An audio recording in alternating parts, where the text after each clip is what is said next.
The Colt single-action Army is a single-action, six-chambered revolver that was adopted by the U.S. military in 1873. It has been in production several times since then due to modern interest and revival in the iconic revolver. This revolver was manufactured by Colt's Patent Firearms Manufacturing Company and was designed by William Mason and Charles Brinkerhoff Richards. The roll-and-white patent, which protected the bored-through cylinder, lasted from 1855 through 1869. Once this patent expired, it allowed for gun manufacturers to utilize metal cartridges. Mason submitted a patent that improved on the design of the revolver that resulted in the single-action Army. William Mason's patent from January 19, 1875 includes improvements to the Colt single-action Army. These improvements to the bored-through cylinder include three protected primary design features. These include the boss along the bottom side of the barrel that allowed the ejector rod to more firmly sit along the length of the barrel. This worked in conjunction with a small recessed notch in the frame of the gun. This boss and notch remove stress on the screw that attaches the ejector tube to the barrel.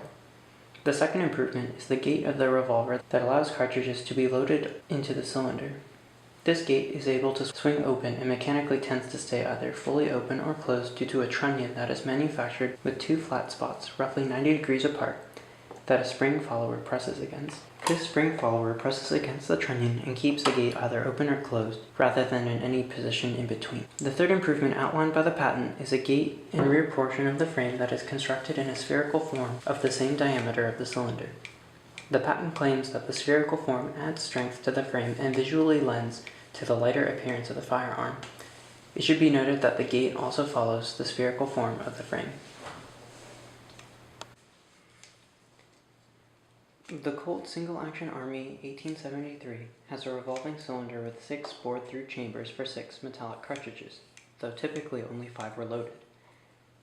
The military use of this revolver lasted from its adoption in 1872 through 1892. The single-action Army replaced the Colt 1860 Army percussion revolver in 1872 and was followed by the smaller caliber .38 Long Colt model 1892. The most common cartridge that the single-action Army takes is the .45 Colt, but it has also been manufactured to use other calibers including .44-40 Winchester, .38-40 Winchester, .32-20 Winchester, .38 Colt, .22 Long Rifle, and .38 Special. The additional calibers .357 Magnum and .44 Special are modern adaptations that involve the introduction of stronger steel to handle the increased pressure.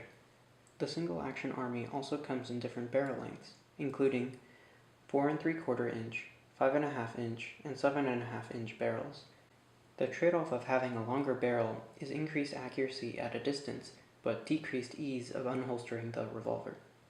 As a single-action revolver, the single-action Army must be fully cocked before each shot. The cocking action also revolves the cylinder so that the next chamber aligns with the barrel and firing pin. The hammer has 3 notches, allowing for 4 hammer positions.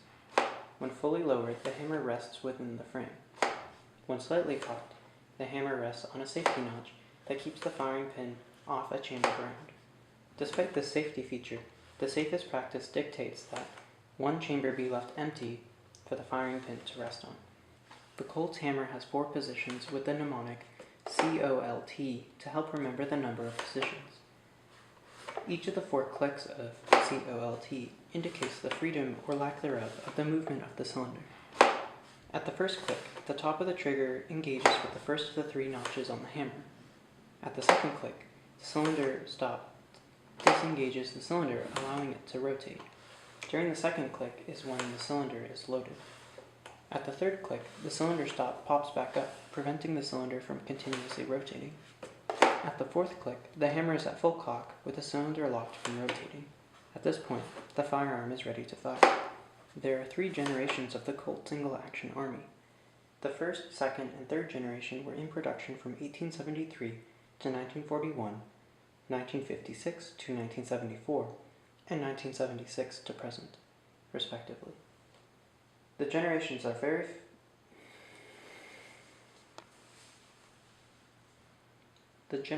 very similar in design and are differentiated only by subtle features. The first generation is marked by the fourth screw on the frame underneath the barrel that holds the cylinder axle in place. This screw was later replaced with a cross-pin spring-locking mechanism. The third generation cylinder was manufactured with a fixed bushing that cannot be removed. In addition, the third generation barrel has a different thread pattern that is not interchangeable with the first and second generation barrels. The Colt single-action Army earned many nicknames and has become the iconic firearm of the West. It has even become the official state firearm of Arizona in 2011. Some of the nicknames include Colt 45, Frontier 6-shooter, Model P, the Equalizer, and the Peacemaker. Some distributors of the Colt single-action Army use the nicknames Lightning, Rainmaker, Thunderer, and Omnipotent in their marketing. The single-action Army is a popular revolver in the media as well. The second generation represents the resurgence in popularity after World War II during the era of Western movies. Some movies include John Wayne movies, such as The Range Feud, Riders of Destiny, and Blue Steel, but others include My Darling Clementine, 310 to Yuma, True Grit, Wyatt Earp, and The Magnificent Seven.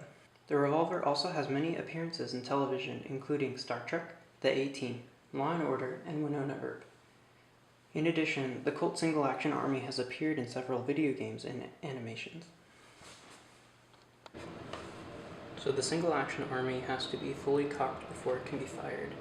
So if I were to pull the hammer back, you'll see that it also pushes the pawl up to advance the cylinder to the next chamber. And once it's fully cocked, then the trigger can be pulled in order to fire the weapon. If I were to engage the main spring here and apply tension, that can all be done automatically. In the case of it being half-cocked, that is when the cylinder stop, which is located right here, disengages with the cylinder so that it can be freely rotated. And the rounds can be ejected with the ejector rod located on the other side of the model, and the gate can be opened to load new rounds in, which is also located on the other side of the model. When the revolver is half-cocked, in order to lower the hammer must be pulled, the trigger pulled, then the hammer released slightly in order to lower the hammer safely back into its resting position against the frame. It's important to notice that the pawl here has its own spring that helps keep it pressured against the cylinder. Below we notice that there are other springs that keep pressure on the trigger, so that's always pressing against the hammer. To disassemble, we will unscrew the frame from the handle, and we would pull out several pins. These pins keep the components in place. So first, the hammer and the pawl come out. Then the trigger is able to come out. Then the cylinder axle can be pulled out, and the cylinder can also be removed.